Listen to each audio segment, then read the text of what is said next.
Alright, hello everyone. I wanted to go ahead and show you what I learned from, if you look at my favorites, there's a guy that did this, but I'm going to show you some results of what happened. And essentially I don't like pesticides and I don't like herbicides. Back in the Vietnam War, the Korean War, they had Agent Orange, and when the war stopped they had a whole bunch of Agent Orange. And so they split it into 2,4,5-T and 2,4-D.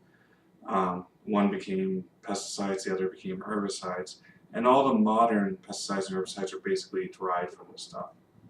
And they have a lot of side effects, and they're not real healthy for you, so I looked for alternatives. Aside from that, they cost a bootload. So what I did is I did some research, and if you look on my favorites, you'll see a guy that showed me this, and I'm going to show you guys the effects. But I got some household white vinegar distilled. They want you to use 20%. I don't know where to get 20%, so I'm using 5%. My initial look at the lawn and test with that didn't work as well, and I did a little more homework and I found out you need soap and some orange oil. And you get yourself one of these sprayers. Now this, they're actually cheaper. I bought this one before I saw the cheaper one. This is a Roundup one that has no red Roundup in it, so when you see not Roundup. And this is kind of spot treatment or global treatment. I've already been through weed eating. How it works is kind of like this. You put a gallon in. Also, this stuff's going to be really caustic. So after you go ahead and you spray it and use it, fill this thing full of water, run it through, you save your pump. Otherwise, you're gonna either way. So you basically you go ahead and throw in the Roundup, or I'm sorry, you go ahead and throw in the vinegar. When you're spraying, wear your safety gear. When you're mixing, you really should be wearing your safety gear. I'm not really doing that. So I add a gallon of this stuff. I think this thing's a gallon and a half, something to that effect.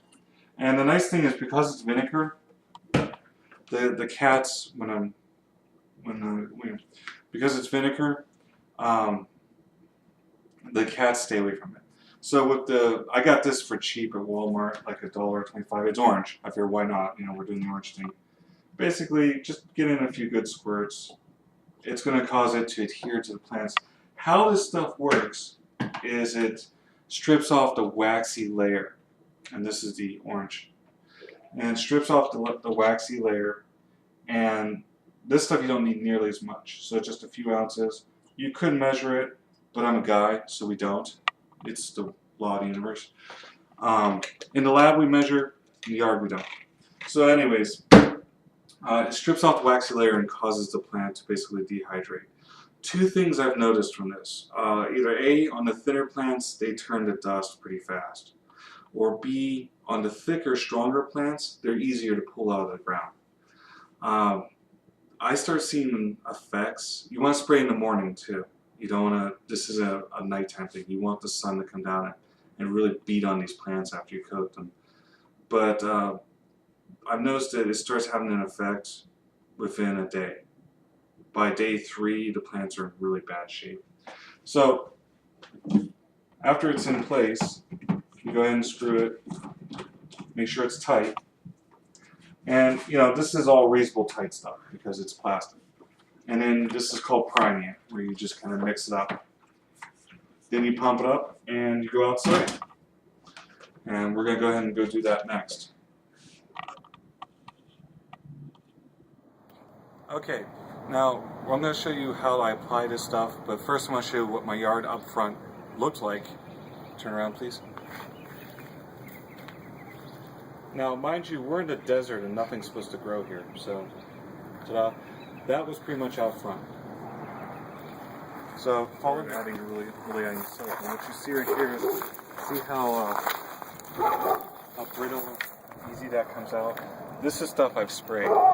Now, unfortunately, it's all coming back, but it's been a little while. It's been like a couple weeks. And so, how you're going to use one of these guys is you prime it. You don't have to pump it up till it's impossible. That's not really necessary. A lot of people think as much pressure as possible. Not really important. it doesn't hurt you to stop and pump it again. And then at this point, you just go through and spray the areas that you want to go away. In this case, because it's supposed to be zero-scape, I just kind of lay down a coating. Now, when you're doing it the first time, you want a generous coating. You want to go ahead and make sure that you get as much of the leaf as possible. I noticed it works on grass, but not as well. The large leafers, the plants, the things with flowers, those seem to pop up a little better. If we come over here into the yard, you see you're starting to get some growth back, but you also, I'm noticing that the growth isn't as strong. Like this guy was a serious problem. He got the weed eater. But again, he's not coming back as strong. And so what I'm thinking is once you treat the lawn, get rid of the big boys, the weeds, all that stuff, then it'll pretty much take care of itself, and you just have to do the maintenance kind of thing. I find that one bottle of vinegar with the other stuff, and also I should go over cost. Vinegar is about $2.50 for the bottle.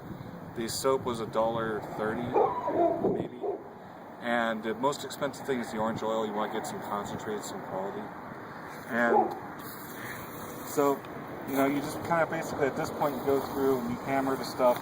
It's coming back, it's green. This guy's pretty gross, so I'm going to pick him up. And you may still have to pull again, but what you're going to find is they come up a lot easier, and they don't come up as fast.